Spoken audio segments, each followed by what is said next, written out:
Aishwaryambika real estate వారి నూతన venture Vijayawada Amaravati రాజధాని కంచికచర్ల ఔటర్ రింగ్ రోడ్ సమీపంలో CRDA layout plots DTCP plots చదరపు గజం 3,900 రూపాయల నుండి 7,900 రూపాయల వరకు తాడేపల్లి వారధి నుండి 3 కిలోమీటర్లు చదరపు గజం 14,500 రూపాయలు ఇళ్ల ప్రక్కన ఇళ్ల స్థలాలు. హైదరాబాద్ పేట్ బషీరాబాద్ పిఎస్ పరిధిలోని జయభేరి కాలనీలో రోడ్డు ప్రమాదం జరిగింది. సాధు వాస్వాని స్కూల్ కు చెందిన బస్సు వేగంగా వచ్చి ఓ బైక్ ను ఢీకొట్టింది.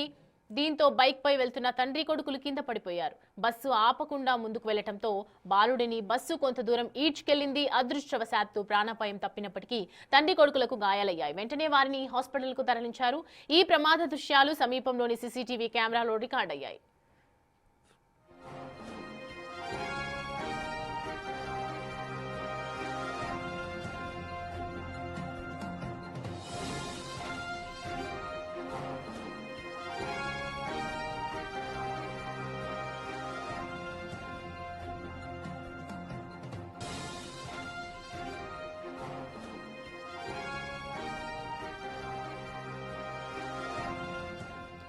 రైట్, చూస్తున్నాం కదా హైదరాబాద్ పెట్ బషీరాబాద్ లో జరిగినటువంటి ఘటనకు సంబంధించి విజువల్స్ లో మనము క్లియర్ కట్ గా చూస్తున్నాం. ఈ మధ్య కాలంలో ఎన్నో చూస్తూ ఉన్నాము.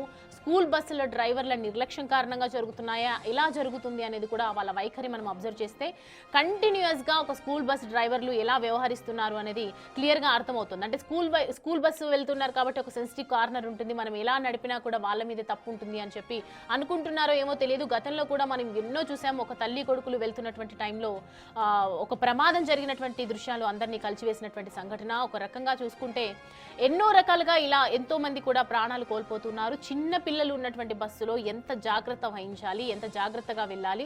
ఒకవైపు స్కూల్కి ప్రేయర్ టైం అయిపోతుంది, పీరియడ్స్ స్టార్ట్ అయిపోతాయి, ఖచ్చితంగా క్లాసెస్ అటెండ్ అవ్వాలి అనే ఉద్దేశంతో వెళ్తున్నారా, మరి వెంటనే ఇంటికి తొందరగా చేర్చేయాలి, మన పని అయిపోతుంది అని చెప్పి వెళ్తున్నారో అర్థం కావట్లేదు. కానీ ఒకవైపు వందల మంది స్కూల్లో బస్సులో ఉంటూ ఉన్నారు, పిల్లలు ఎంతో మంది కూడా వెళ్తున్నటువంటి టైంలో ఇలాంటి ఘటనలు చోటు చేసుకుంటున్నాయంటే నిజంగా దురదృష్టకరమనే చెప్పాలి. ఒకవైపు మనము క్లియర్గా చూస్తున్నాం, ఒక పాప స్కూల్ స్టూడెంట్ కూడా భయపడి ఒక్కసారిగా ముందుకు వెళ్ళిపోయింది. అండ్ ఒక కార్నర్లో మనం టర్నింగ్ పాయింట్లో మనము వెళ్ళిపోతున్నాం, టర్న్ చేస్తున్నాము అంటే మినిమం హారన్ కొట్టి బయటికి రావాలి అనేది కూడా ఇంకిత జ్ఞానాన్ని కూడా మర్చిపోతున్నారు. ఎందుకంటే నాది స్కూల్ బస్సు, నేను ఏం చేసినా నడుస్తుంది, ఎలా డ్రైవ్ చేసినా కూడా నడుస్తుంది అని ఒక అపోహలో ఉంటున్నారనేది మొత్తం క్లియర్గా అర్థమవుతుంది. జస్ట్ మిస్ ఇప్పుడు మనం తండ్రి కొడుకులు వెళ్తున్నటువంటి దృశ్యాలు మన బైక్ మీద వెళ్తున్నారు, వాళ్ళు స్లోగానే ఉన్నారు, వీళ్ళు స్లోగానే వెళ్తున్నారు. కానీ ఎంత నిర్లక్ష్య వైఖరి మనము కనిపిస్తుందో క్లియర్గా మనం అబ్జర్వ్ చేస్తే కనుక, ఊహించినట్లయితే చూస్తే కనుక ఖచ్చితంగా బస్సు డ్రైవర్ నిర్లక్ష్యం ఏ విధంగా ఉంది అనేది అర్థమవుతుంది. వెంటనే అక్కడ ఉన్నటువంటి ఎవరైతే చుట్టుపక్కల ఉన్నారో వాళ్ళు కాపాడిన దృశ్యాలు మనం చూస్తూ ఉన్నాము. ఒక్క క్షణంలో ప్రాణం పోయే పరిస్థితి దాకా, ప్రాణం అంచుల వరకు వెళ్ళినటువంటి దృశ్యాలు మనం చూస్తున్నాం. ఒక క్షణం వాళ్ళు ఊపిరి బిగపట్టుకున్నటువంటి పరిస్థితి కనిపిస్తుంది. ఇంత స్పీడ్గా వెళ్తూ ఉన్నటువంటి టైం అంటే చిన్న చిన్న గల్లీలలో మనం ప్రయాణం చేస్తూ ఉన్నప్పుడు జాగ్రత్తగా మినిమం కేర్ఫుల్గా వెళ్లాల్సిన అవసరం ఉంది.